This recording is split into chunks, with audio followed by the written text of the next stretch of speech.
네, 감사합니다.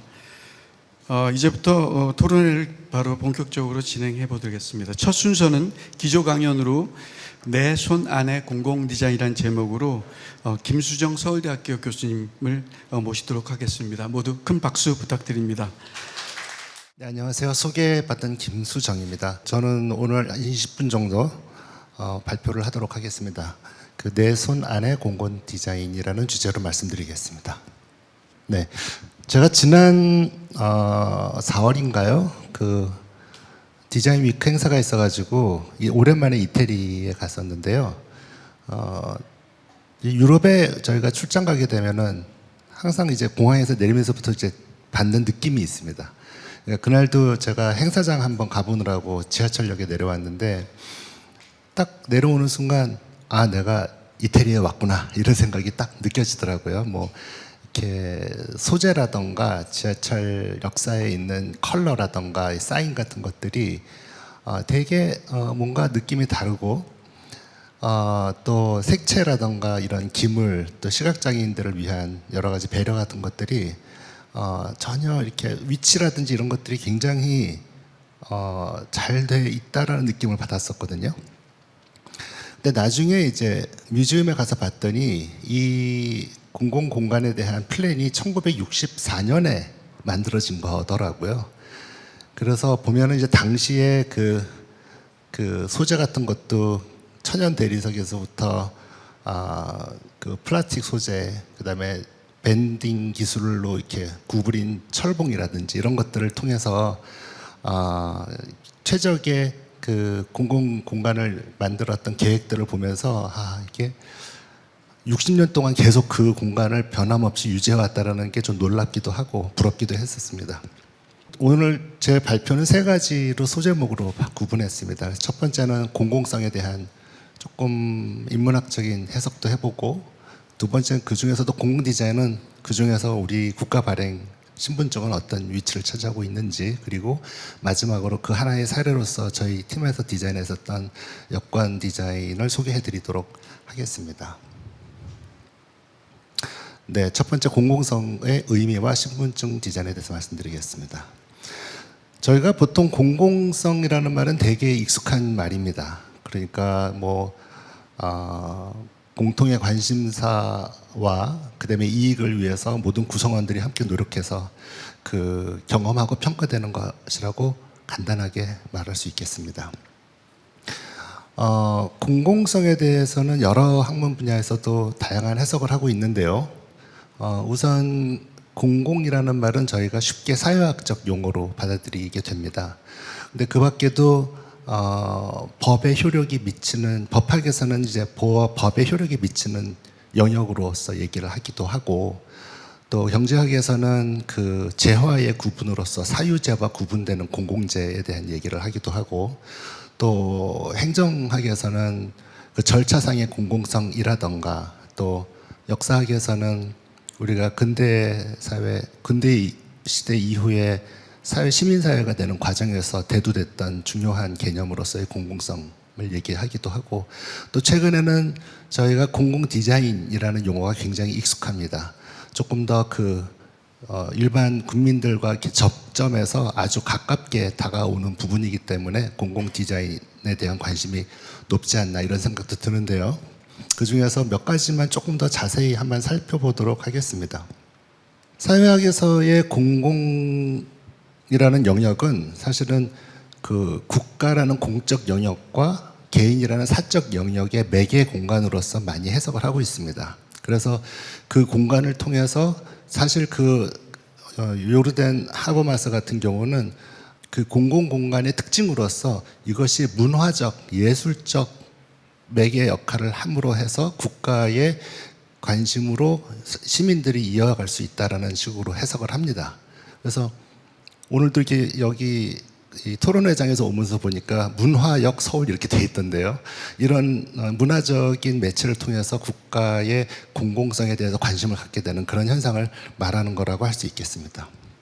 또 한편 경제학에서는 그 재화에 대한 구분을 쉽게 말해서 우리가 이제 노력을 해서 돈을 지불하고 획득할 수 있는 그 사유재가 있겠죠. 그런데 그 반대편에는 공공재, 그러니까 자원이라든가 저희가 사회 간접자본 같은, 그러니까 누가 사용하기 때문에 저는 사용할 수 없는 그런 것이 아니라 배타적이지 않은 그런 공공재의 개념을 볼 수 있을 텐데요. 되게 재미있게도 저는 그 국가 발행의 신분증 같은 것들은 소유 가능한 공공재의 성격을 가지고 있다라고 생각하고 있습니다. 이제 대표적인 것이 화폐 같은 거일 텐데요.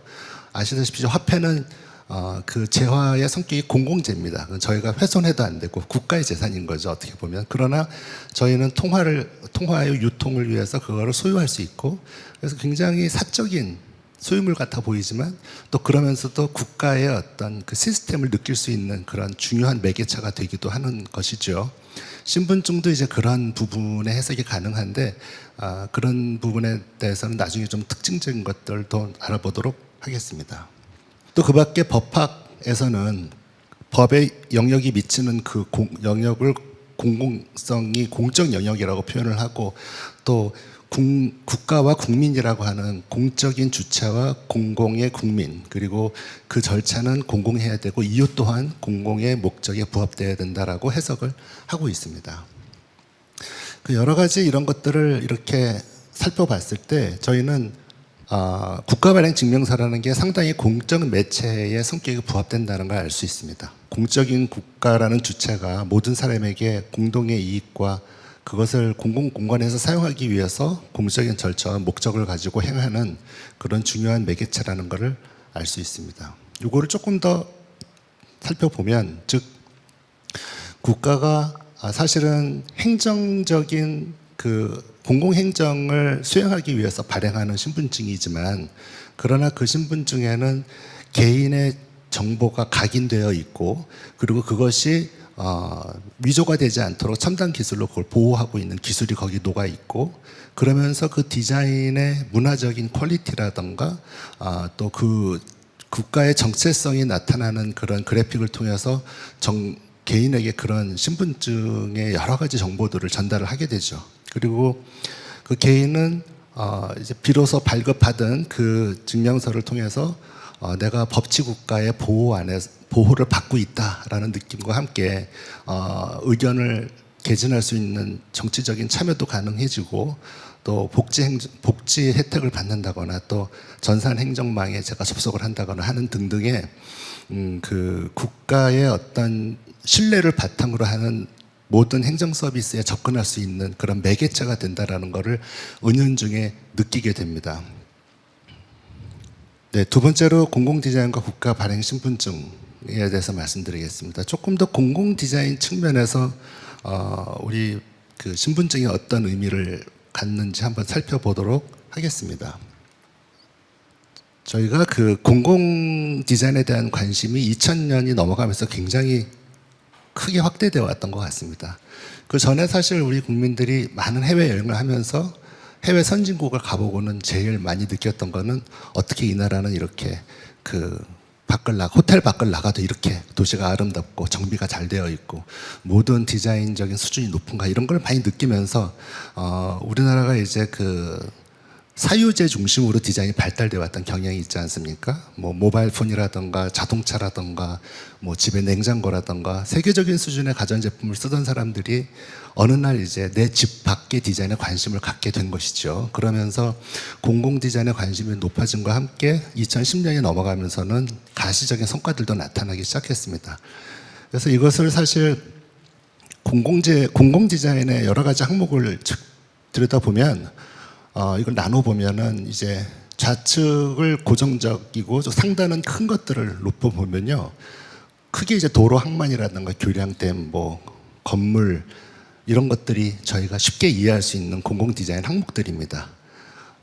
그리고 대중교통 수단이가 되게 중요하죠. 근데 사실은 우측 하단에 있는 그 항목들, 그러니까 좀 작고 이동이 가능한 것들, 이런 것들을 이제 공공 디자인 항목에서는 공공 시각 디자인 매체라고 부르는데요. 대표적인 게 이제 자동차 번호판이라든가 공공 심벌 같은 것이 있겠습니다.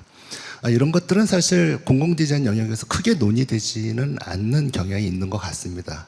그렇지만 사실 어떤 면에서는 굉장히 밀접하게 사용자들과 붙어 있는 영역이기 때문에 저희가 한번 다시 관심을 가지고 볼 필요가 있는 영역이라고 생각하는데요. 그 중에서도 특히 화폐나 국가 발행 신분증 같은 경우는 개인의 소유물 같이 느껴지기도 하고, 심지어는 신분증에는 제 개인 정보, 심지어는 제 얼굴이 각인이 되기 때문에 상당히 그 친밀감을 가지고 들여다보게 되는 공공 디자인 매체가 되는 것이죠. 그래서 좀 특수한 부분이 있다라고 생각이 됩니다. 그러니까 사실 조금 더 생각해 보면 되게 내 것 같은데, 어느 날 그걸 보니까 제 얼굴이 박혀 있고 거기 우리나라 마크가 심볼이 있고, 그걸 통해서 제가 국가의 행정 혜택을 받고 하는 과정 중에서 은연중에, 근데 그 디자인이 예를 들면 되게 멋있어요. 멋있다고 하면 국가가 나한테 되게 멋있는 걸 줬다, 이런 생각이 들게 되는 거죠. 그러면서 좀 신뢰감도 생기게 되고, 국가가 국민에 대한 배려를 잘 나타낼 수 있는 그런 중요한 공공 디자인 매체가 아닌가, 이런 생각을 해봅니다. 최근에 2022년부터 새 여권 디자인이 발급이 돼서 사용하고 계시는데요. 저희가 영광스럽게도 저희 연구팀에서 디자인을 책임 연구를 하게 돼서 그 사례를 간략히 소개해 드리도록 하겠습니다. 어제도 저희 어디 기자분이 연락하셔서 얼마 동안 개발했었냐고 하셔가지고 제가 한 15년 한 것 같다고 말씀드렸었는데요. 사실은 이 여권 디자인이 처음에 시작은 2006년 6월에 여권 디자인 지명 공모가 있었습니다. 그때 이제 10명의 지명 공모 디자이너 중에 아주 영광스럽게도 한 명으로 이제 제가 참여를 하게 돼서 그 최종적으로 최우수작 2점 중에 1점으로 선택이 되게 됐었고요. 그 후에 이제 그 2008년 초에 국립민속박물관에서 그 10점의 여권을 전부 다 시민들한테 공개를 했었고요. 그리고 그 중에서 최종적으로 이제 적용할 그 디자인을 외교부랑 시민대상 여권 디자인 선호도 조사를 다시 해서, 그래서 운이 좋게도 이제 저희 팀이 제안했던 것이 최종 적용 디자인으로 선정이 됐습니다. 그래서 그 후에 한 2009년까지 저희가 실시 설계를 다 마쳐서 생산 단계까지 한 다음에 이제 저희가 조폐공사에 납품을 했었는데요. 그 당시에 그 여러 가지 여건이 조금 맞질 않아가지고 그게 실행이 안 되고 그냥 창고에 들어가서 묻혀졌었습니다. 그래서 좀 안타깝지만 뭐 참여했었던 것만으로도 제가 되게 좋은 경험이었다 생각하고 잊어버리고 있었는데, 그로부터 10년이 지난 18년 4월에 여러 가지 이제는 여권을 재발행을, 그러니까 그 발행 시스템이 다 바뀌게 되면서요, 이제 바꿔야 될 때가 된 거죠. 그래서 새 디자인을 해야 되는데 예전에 한 게 있다며 뭐 이렇게 돼가지고 뒤졌더니 이제 10년 전 여권이 나온 거예요. 그러니까 이걸 누가 한 거냐 이렇게 하다가 이제 제가 다시 컨택이 돼서 이거를 이번 생산 시스템에 맞춰서 리뉴얼 할 수 있는가라는 얘기가 있었고, 그때 제가 이제 이게 다시 또 할 수가 있나 보다 해서 그때 노력을 해서 다시 디자인을 하게 됐었고요.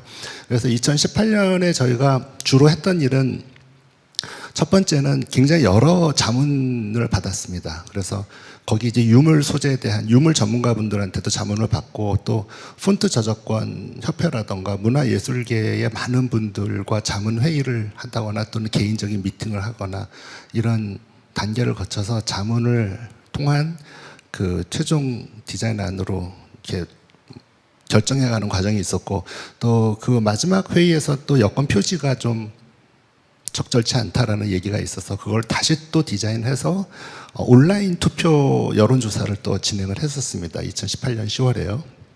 그래서 최종적으로 픽스가 됐고요. 그래서 그거를 다시 1년 동안 조평사의 그 생산팀과 계속 테스트를 거쳐서 튜닝 작업을 하고, 그러고 나서 2020년에 이제 발행 레디 상태가 됐는데요. 갑자기 팬데믹이 오면서 다시 또 발행이 딜레이가 되면서, 그래서 이제 2022년에 기존 여권이 다 소진이 되고 난 다음에 2022년 2월부터 발행을 해서 현재 우리 국민분들이 사용하시고 계십니다.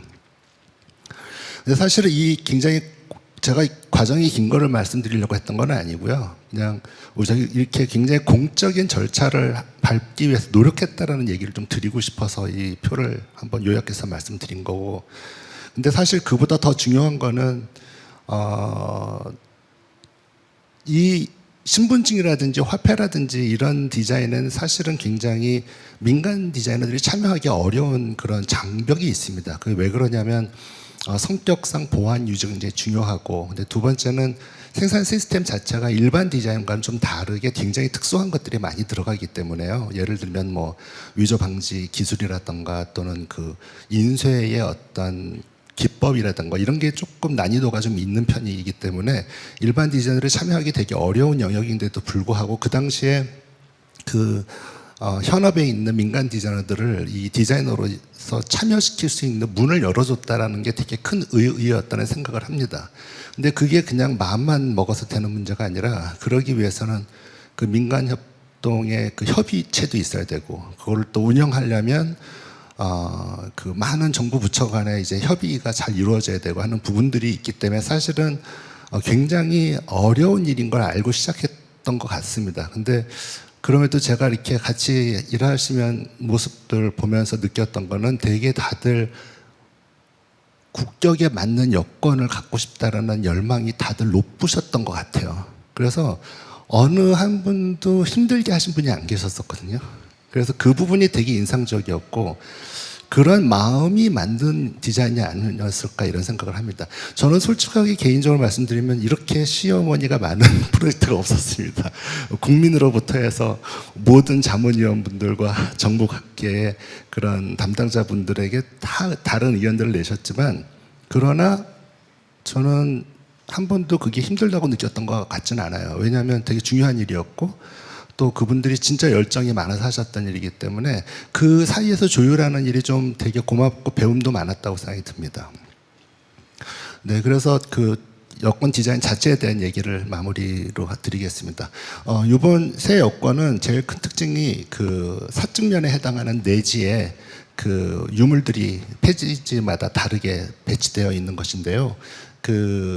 이거를 선정하는 게 굉장히 힘든 일이었긴 했지만 그래도 그 시대별로 또 지역별로 또 영역별로 저희가 배분을 굉장히 정교하게 해서 넣습니다.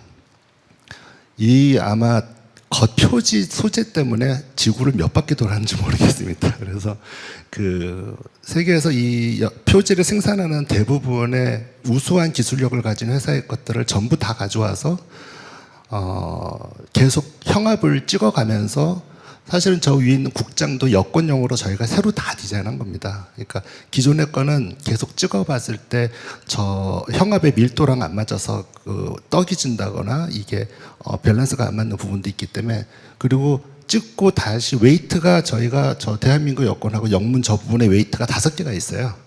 근데 그걸 다 찍어보고 그 중에서 찍었을 때 압력에 맞춰서 웨이트가 좋아 보이는 걸 다시 다 세팅을 맞춰서 그 표지의 재질에는 이게 잘 먹는지 이런 실시 과정에서 여러 가지 튜닝 작업이 있었습니다. 요게 이제 3종 여권이고요. 일반 여권, 외교 여권, 관용 여권 3가지가 나왔고요. 그리고 이제 저희 여권 특이한 점 중에 하나가 이 표지 내지 부분인데요. 표지 이면부의 저 부분인데 이 부분에 굉장히 품을 많이 들였었고 세계적으로 아마 보시면 아시겠지만 요판 인쇄가 안 들어간 여권이 세계에서 유일하게 저희 여권입니다.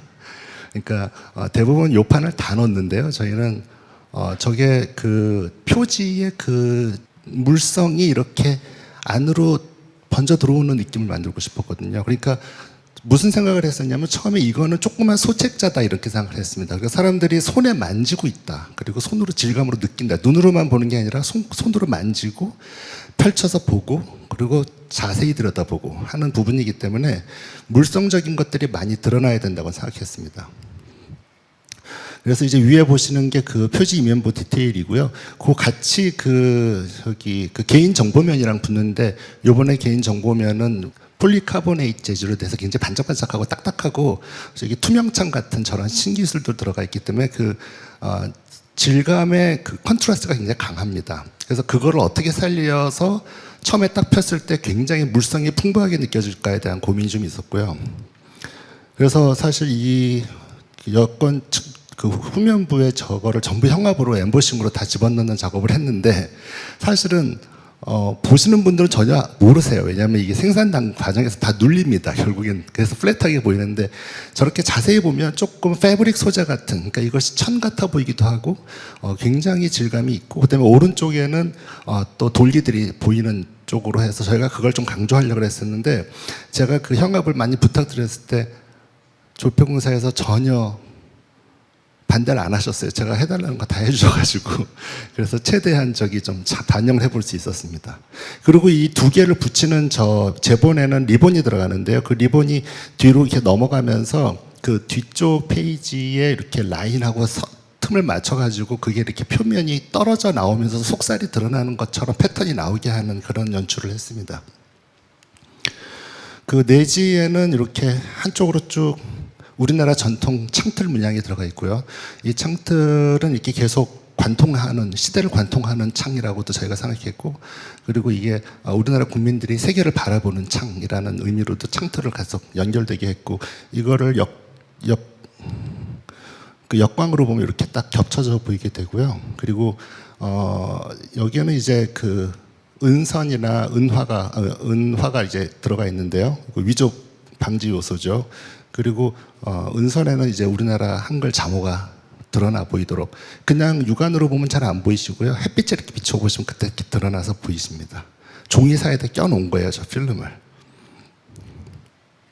그 밖에 이제 왼쪽에는 저게 조평사에서 특허를 아마 가지고 계시는 기술을 알고 있는데요. 저거가 렌티큘러 효과가 납니다. 옆에서 굉장히 그 측면에서 보면은 글자가 나타나기도 하고요. 또 가운데 그 제본에 사용했던 그 재봉선 같은 것도 저희가 계속 체크를 해가지고 선 굵기 뭐 되게 재밌는 작업이었습니다. 그리고 이렇게 그 자외선을 대면은 그 패턴이 확장돼 보이기도 합니다. 그래서 이게 전체 놓고 본 것이고요. 그 이제 맨 오른쪽에 있는 게 이제 내지의 6, 7페이지인데, 저게 그 훈민정음 언해본에 2개의 페이지를 선택을 해서 올려놨는데, 제가 개인적으로 제일 좋아하는 페이지입니다. 왜냐하면 저 페이지에 우리가 어렸을 때부터 많이 읽었던 내용인데요. 새로 28자를 만드니 사람으로 하여금 쉽게 익혀서 매일 쓰며 편안하게 하고자 한다라는 이 말이 저는 이 여권 디자인하면서 계속 항상 마음에 이렇게 닿았었습니다. 그 이유는 국가가 이걸 만들었다는 거예요. 그러니까 어디서 받아온 게 아니고 직접 만들었고, 이 이유는 국민들이 매일 편하게 쓰게 하겠다라는 의지가 담겨 있는 글인데요. 근데 이 당시의 그 동시대의 횡적으로 세계사를 보면 어느 국가도 국민을 이렇게 위해서, 국민을 일깨우기 위해서 노력했던 국가가 그 당시에 없습니다. 가능한 한 국민들을 우매하게 만들어서 착취하려던 국왕들이 많았지, 이렇게 국민들을 계몽시켜서 국민들의 삶을 위해서 국가가 이런 노력을 하는 나라가 사실 그 당시로서 보기가 드물었거든요. 근데 우리가 그런 나라 국민인 겁니다. 사실은 그런 역사가 있었던 것이죠. 그래서 이 말이 저는 참 좋았고, 여러 가지 면에서 이번에 주민등록증 개선 사업도 좋은 결과가 있을 거라고 생각합니다. 경청해 주셔서 감사합니다. 이상입니다.